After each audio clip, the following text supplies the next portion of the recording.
We are in our sermon series, 10 questions everyone, but especially teenagers, should ask and answer about Christianity. And today, we are already at question 6. Has not science disproved Christianity? Again, if you're a teenager, I think this is really important to you because you're in the midst of this even more so than the rest of us. But this has been going on for quite some time. I remember when I was in high school back in the 20th century, I had professors teachers that would say exactly this, that science has disproved God. There's no need for God. Science can explain everything. And we have these ebbs and flows in our culture. This is nothing new where there's this uptick in atheism, and that's definitely been the case in the last 20 years as we've entered into the 21st century, as the ideas behind materialistic naturalism, that there is no God, there is no meaning besides what you can see, has really gained a lot of traction. And I know that it's coming through in schools especially. Everything that would be a disagreement between Christians and scientists is not caused by Christianity. Not even a little, not this idea that science and Christianity are at loggerheads with each other. What does become the issue where the line is drawn in the sand, usually by an atheistic worldview, is this verse, the very first verse of the Bible. In the beginning, God created the heavens and the earth. These two words, the beginning and God, have been a huge problem for science throughout history. Have you ever heard someone say, well, science explains everything? Have you ever heard that before? I'm going to let you in on something. Science doesn't explain anything. Not one thing. And I'll give you an example. Someone tell me, what's gravity? No takers? I can show you gravity. You ready? What is it? Guess what? We don't know. We don't know what gravity is. We don't know what energy is. Those lights are really bright. But I don't know why they're really bright. Because I don't know what the energy is that's causing that electricity to make those lights bright actually is. How about consciousness? Can you explain to me your consciousness? How about an electron?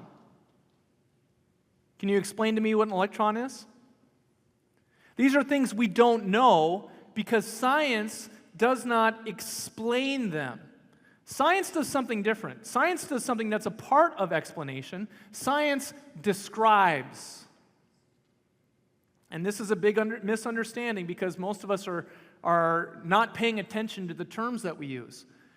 A description is a statement or account that tells how something functions, looks, sounds, moves. When I asked you, what is gravity, I imagine most of you went to a function. Well, gravity is a force that brings objects together. Gravity is that force that keeps you from floating off into space, that makes me go back down to Earth. What you're doing is describing what gravity does. You're not explaining what it is. An explanation is more than a description. It includes descriptions, but an explanation is a statement or account that tells what something is or what it means, to make something clear or easily understandable.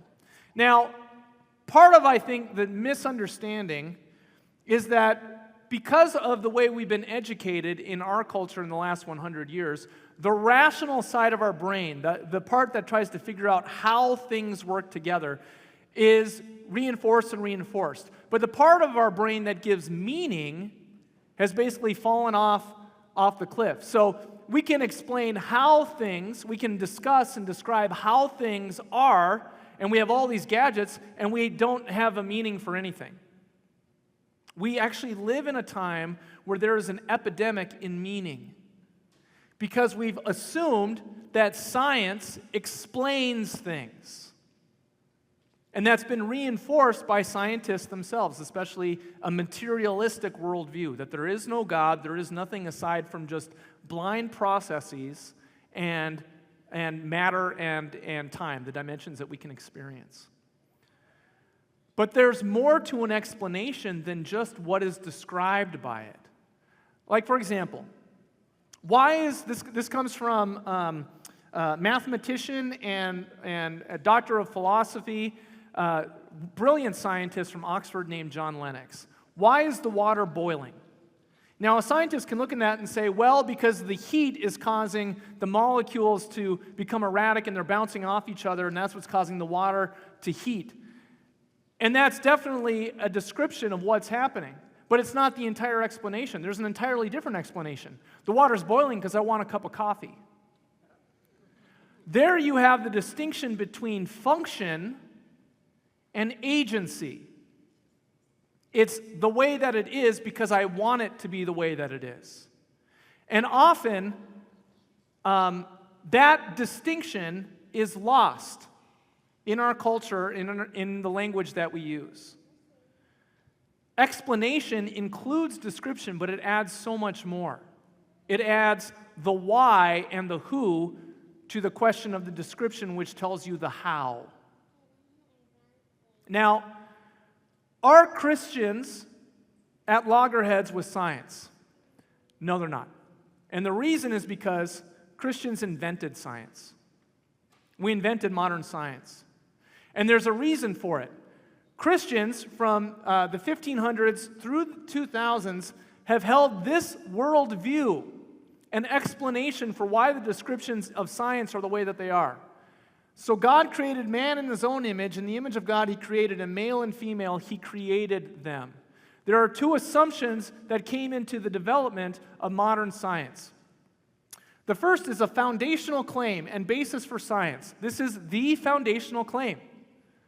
The God who created all things made us in his image. When early scientists began developing the scientific method and the different areas of scientific inquiry, they began with the assumption that God created. And because God created, there are rational rules to the universe. And because God created us in his image, he gave us minds to be able to discover and understand those rules. Basically, we, as thinking beings and self-aware beings, made in the image of God, can comprehend the thoughts of God, and we discover that in creation. Now, what does this do is that Christianity does not hinder science. It's actually been the driver behind it for its entire modern history in the last 500 years. All the things that we take for granted that we get from science has come because of Christian inquiry, because we believe God created and we're made in the image of God, and therefore this universe that we live in is discernible and can be understood. Now, how did they go about this? They went about it in a very rational, logical way. First of all, scientists try to figure out the laws that run the universe. They ask a question: why is this happening? Why is the water boiling? They then make a hypothesis. Hypothesis is a fancy word for a guess. The water is boiling because of such and such. They then run an experiment to test it. And with the running of the experiment, when this process is repeated over and over again by several different scientists, that's how a hypothesis about a phenomenon in the universe becomes a theory that is testable and has been shown to be a good description of what's happening time and time again. When you look at the development of modern science, you discover a who's who of scientists who were devout Christians. These are the scientists that shaped modern science. Probably the greatest of all time, Isaac Newton. He's arguably the most influential scientist of all time. He's written the most important scientific treatise in the history of the world, the Principia Mathematica. If you've taken calculus, you can blame him for that, okay? He discovered the basic laws of gravity and motion. What you may not know about him is that he wrote more about God in his life than he did science. He's a devout Christian. Michael Faraday Whenever in science you have something named after you, it's kind of a big deal. And this guy had a whole bunch named after him. He worked with electromagnetism, and he is named he's named for the Faraday effect, the Faraday constant, the Faraday law of induction, the Faraday law of electrolysis, and the Faraday bag. If you've ever gone into some place like a government facility or something where they take your phone, they put it in one of these bags because it effectively shuts it down. It doesn't hurt your phone. It just makes it so it's not allowed to spy, basically. Number 3, James Clerk Maxwell. He discovered connections between electricity, magnetism, and light. He was an elder in the Church of Scotland and a devout and passionate evangelical Christian. You have Robert Boyle. He's one of the founders of modern chemistry, and he was a devout Christian. Gregory Mendel, who started the scientific field of genetics as far back as in the 1800s, devout Christian. Lord Kelvin. If you've ever had to decipher in math class the value of absolute zero, you can blame this guy. It's why the base unit of temperature is named after him, the Kelvin. George Washington Carver. He was a chemist, an agronomist, and a botanist, and he transformed agriculture in the USA. The reason we farm the way we do here in North Dakota, we can blame this guy, devout Christian. So Christianity has never been at loggerheads with science. The question becomes, how do we know anything? Now, the temptation, and it's kind of overblown, is to say that scientists give us facts and so we can trust what scientists say. But actually, most science is not done with facts, it's done through inference. Inference to the best explanation. Why is this doing it? Science can describe what's happening, but why? What is the meaning behind it? That's when you enter into inference. Inference is a bedrock fundamental principle of scientific inquiry. It's a conclusion reached on the basis of evidence and reasoning. Now, I'm going to share with you some of the 3 big scientific discoveries of the last 100 years that is evidence, according to the inference to the best explanation, that the cause of these things is an intellect, or a mind, or a designer. Evidence number 1, the Big Bang Theory. This was an idea that was brought forth by a Christian, a Catholic priest actually, named Georges Lemaitre, about 100 years ago. And the term Big Bang was actually meant to be a derogatory term given by a guy named Fred Boyle, who was an atheist astronomer. And he had a problem with this idea that the universe had a beginning because of what it implied.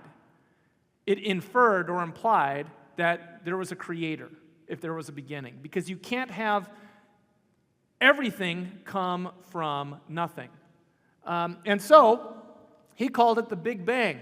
Prior to Lemaitre's theory of the Big Bang, of the expansion of the universe, everyone believed the universe was static. Were any of you in school prior to 1970? If you were in school prior to 1970 and you learned physics or biology, most likely you were taught that the universe was eternal and had been there since the beginning. Because it wasn't until after the 1970s that the Big Bang Theory was actually taught as relevant and obvious scientific truth. Because Aristotle taught that the universe was static. In fact, it was such an issue that Einstein himself, Albert Einstein, in his general theory of relativity, fiddled with the numbers so that the assumption that the universe had a beginning would not be so. He put in something called the cosmological constant and adjusted the numbers so that the universe would become static and eternal. What is the Big Bang? Well, have you ever wondered how the universe began and how everything around us came into existence? This question introduces us to the concept of the Big Bang Theory. The Big Bang Theory is the prevailing scientific explanation for the origin and evolution of the universe. It suggests that approximately 13.8 billion years ago, all matter and energy in the universe were compressed into an incredibly dense and hot state. Suddenly, this state began to expand rapidly, giving rise to the universe as we know it today. Imagine the universe as a rapidly inflating balloon. At a certain point in time, the balloon was so small that it contained all the matter and energy that would eventually form stars, galaxies, planets, and everything else we observe in the cosmos. The expansion of the balloon represents the expansion of space and the spreading out of galaxies in the universe, driven by the force unleashed during the Big Bang. So the Big Bang is scientific truth. All modern scientists today hold to the idea that the Big Bang took place, that our universe had a beginning. Now, what Christians unfortunately get a little wrapped up in the axle over this is the issue that science would say that the universe is 17 billion years old. I am here to tell you that for Christians of every stripe, some believe that the universe is billions of years old. Some of them believe the universe is 6,000 years old. Whether you believe in a young earth or an old earth is immaterial. And I'm not making that based on scientific claims. I'm making it on biblical claims. And if you ever want to have a conversation with me about that, we can have that, okay? But what I'm telling you here is that it was Christians themselves that discovered the Big Bang and the age of the earth. Lord Kelvin was one of them. And that what happened is this gigantic explosion. Now, when Einstein originally made his statement that the universe is static and he fudged the numbers, a guy named Hubble discovered, nope, the universe is expanding. And it's what we've been seeing ever since through astronomy. Einstein called this the single most greatest blunder in the history of his career. And immediately the cosmological constant was adjusted to reflect what was shown within the testable observation. Now, what does the Bible say? And God said, let there be light. And there was light. The when is not talked about here. In fact, it's expansive. But it does talk about the why. And the why is verified by the Big Bang. And the who. Evidence number 2. This is called the fine-tuning argument. The reason why there's life on this specific planet is because just like that sound system back there is adjusted to get the sound just right, the universe and these supposedly random processes have all been sequentially adjusted just right. The cosmological constant, the gravitational constant, the force and the charge of an electron, all of these things, and there's several of them, have been fine-tuned just right to allow life to exist not only in our universe, but very specifically in our solar system. If the cosmological constant was slightly larger or smaller by a few degrees, our planet would speed up, our entire universe would speed up and end in a heat death rather quickly. If the gravitational constant was slightly greater than it currently is, the entire universe would fall back in on itself into a black hole. It's so finely tuned to allow life to happen. Even our planet in this location is just far enough away from the sun for life to happen. If we were a little bit closer, the planet would burn up. If we were a little further away, by degrees, we would all freeze to death. Even the other planets in our solar system are so designed and so located that they basically serve like blockers on a football team against asteroids and other world killers that could come from outer space and damage the planet and cause the extinction of like the dinosaurs by a meteor or an earthquake or that kind of stuff. And so the planets themselves serve to block all those things so that it doesn't destroy our planet. Now, the fine-tuning argument was also discovered by a guy named Fred Hoyle, the same one who had a problem with the Big Bang, and it blew him away. Now, what I'm going to show you is a clip between one scientist who's a devout Christian, real famous guy. His name's Francis Collins. He's served as a scientific director under the last 3 presidents. He was the head of the National Institute for Health, and he was also the head of the Human Genome Project that mapped the human genome. He is going to have a conversation with one of the most influential voices for atheism today over the last 20 years, biologist Richard Dawkins. Listen to what they say about the fine-tuning argument. It's that the physical constants, things like the speed of light, gravitational constant, and strong and weak force and things, physicists agree, most physicists agree, that if you change any of those constants by even a very, very small amount, then we don't come into existence. The universe doesn't come into existence. They have to be like that in order for galaxies to form, for stars to form, for chemistry to form, actually, and then for the prerequisite for life to evolve. It needs that as well.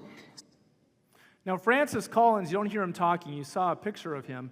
He was an atheist when he went through school. And when he started serving as a doctor at his patient's bedside, he had a conversion because of the witness of his patients that believed in God. And he began looking at the evidence, and he was captivated by the evidence of Jesus Christ, which we talked about last week. So you can go back and see that.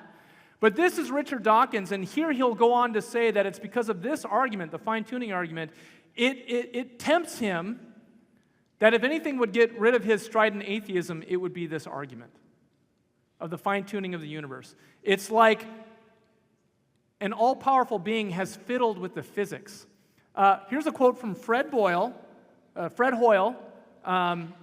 atheist, one of the people who had a problem with the Big Bang, and has done research into these fine-tuning arguments. He says, a common-sense interpretation of the fact suggests that a super-intellect has monkeyed with physics as well as with chemistry and biology, and that there are no blind forces worth speaking about in nature. Right alongside him is Stephen Hawking. Now, Stephen Hawking had said concerning the Big Bang, who much of his research was about evidence for the Big Bang. He spent the rest of his career, from his 30s going on, trying to refute his own findings. And in his last book, prior to his death, he had this statement, which is the key statement of the book. He said, if there is a law like gravity, then the universe will most certainly create itself out of nothing. As I mentioned before, John Lennox, the mathematician from Oxford who was teaching at the same time as him, said when he read that, he was blown away by that one statement, the key statement in the book. He's a mathematician. He says, if I told you that X leads to Y, you would know that you would need X to get Y.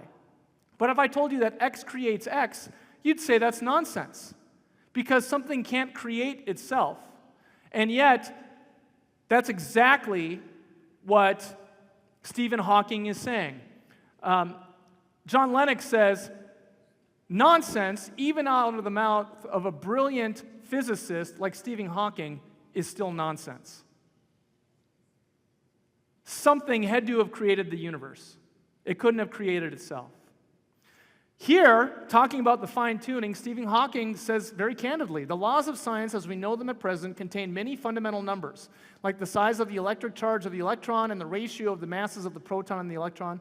The remarkable fact is that the values of these numbers seem to have been very finely adjusted to make possible the development of life. Here's what the Bible says. And God saw that the light was good, and God separated the light from the darkness. Evidence number 3, DNA. Do you all know what DNA is? Let's find out. Imagine that you want to build a robot. You don't know exactly how to do it, but there's a book in the library with instructions. You go to the library and find the book, but there's a problem. The library doesn't allow you to take the book out, and you can't bring the materials to build the robot into the library. So what do? You decide to scan and print parts of the book to take back home with you. Now you can build your robot. This process is very similar to how DNA works. Before we get into that, however, what exactly is DNA? Quite simply, DNA is nothing but a giant molecule. The phrase giant molecule might sound like an oxymoron, but it's actually a fitting description, considering that a single DNA strand can be as long as a human being, up to 6 feet in length. DNA is the molecule's common name, but its proper title is deoxyribonucleic acid. It has a twisting, helical structure, much like a twisted ladder. Now, this giant molecule is made up of even smaller molecules. The sides of the ladder are composed of sugar and phosphate molecules, while the rungs of the ladder are made of 4 chemical letters: A for adenine, T for thymine, G for guanine, and C for cytosine. These 4 letters come in pairs that are destined to match with each other. A pairs with T, while C pairs with G. This repeats on and on until we form a giant molecule of DNA. If you think of a cell as a huge city, the DNA is stored in the nucleus, which is like the library found in the head office of the cell. DNA acts like an instruction manual for cells on how to make proteins, which are the cell's very own machines that literally run every aspect of the cell. So I hope you caught that at the end. I'm just going to point this out to you. When Charles Darwin wrote On the Origin of Species in the 1800s, he assumed that simple organisms develop into large organisms. This today is known as Darwinian evolution. When we talk about evolution, evolution simply means change over time. But the issue of Darwinian evolution is that everything came from one single-celled critter and grew into all of the species that we have today. Darwin himself, in The Origin of the Species, writes that if it can be refuted that simple organisms are incredibly complex, then my entire theory has been overturned. My entire hypothesis has been overturned. During Darwin's time, they thought a cell was basically gray protoplasm. Very simple, and as it stacked together, it made all of us and all creatures. And so the idea is that over millions of years, with enough random processes and mutations to your genes, that all the different forms of life came around. This is what's called natural selection. And natural selection is very good at showing differences in a theme. For example, none of you look alike. Well, maybe some of you who are closer in DNA, but most everybody looks different. There's variation. We have something today that he did not have, really good microscopes. And there's an analogy that's said in here. This is poignant. If you look at a cell, do you know what we've discovered? It's why Darwinian evolution is thought to should be tossed out by biologists today in the 21st century. The wheels are coming off of it. A cell is very similar to a gigantic city. It has vehicles moving back and forth. It has power structures. It has factories that build all the things that make up you and me today. And it's incredibly, incredibly complex. The more we know, the more we're discovering that Darwin's conclusions are false or in error, and we need a new way of understanding it. We don't understand how the cell even came around. We have no understanding of where life came from a scientific point of view. But along with that is the reality of DNA. Do you know what DNA is? Here's a simpler way of putting it. This is from Bill Gates' own Facebook page. He says, DNA is more advanced than any software ever created. Now, how many of you have a smartphone with you right now, or have used a computer, or seen someone use one of these things before? At the base of all those devices is software code. And it's a code of zeros and ones, or you go talk to someone who does this stuff that can tell you more so.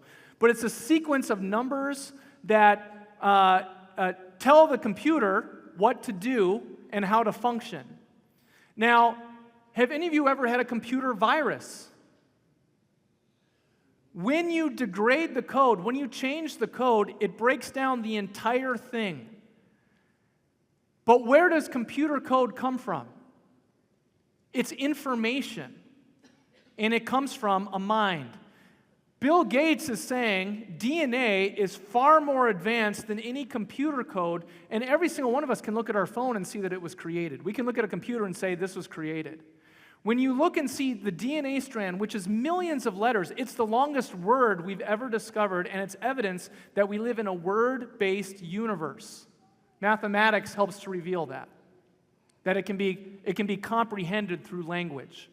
And DNA, this long strand, is at the heart, is at the cell of all of your cells that make up who you are.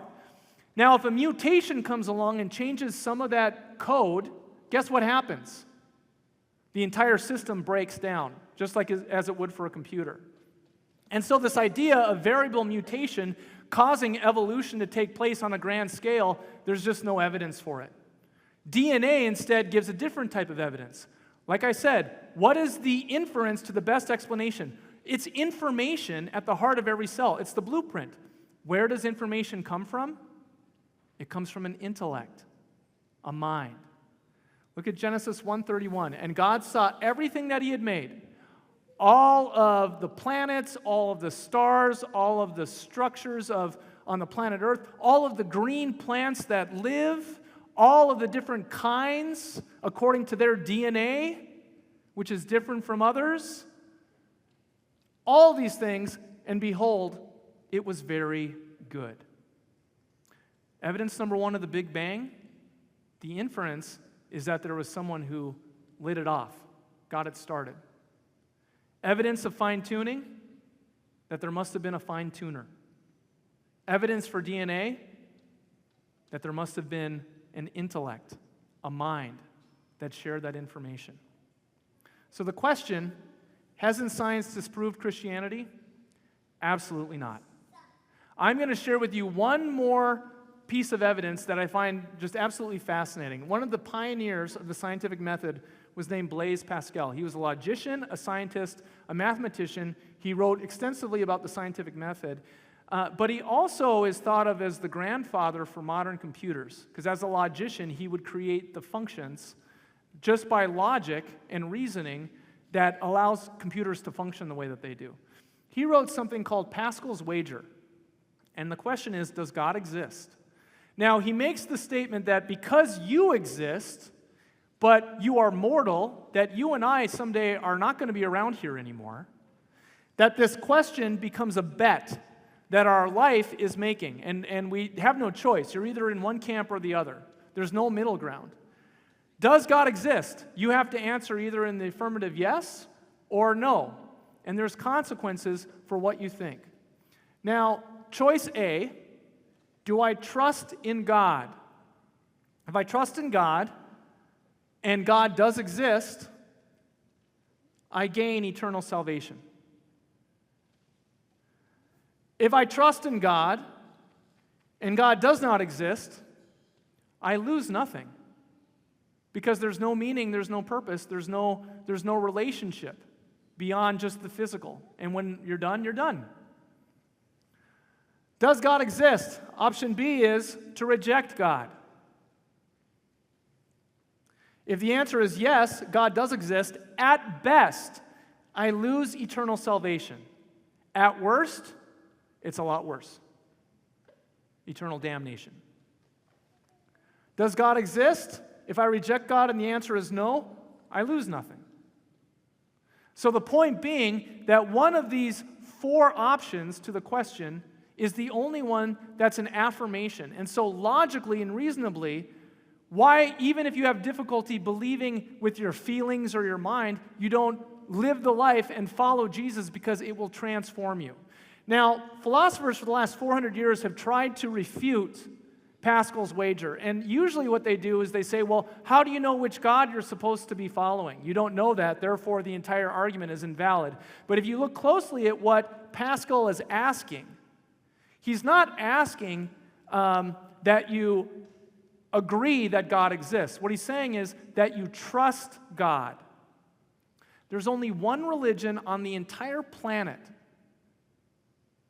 that gives you salvation through faith in God, and it's Christianity.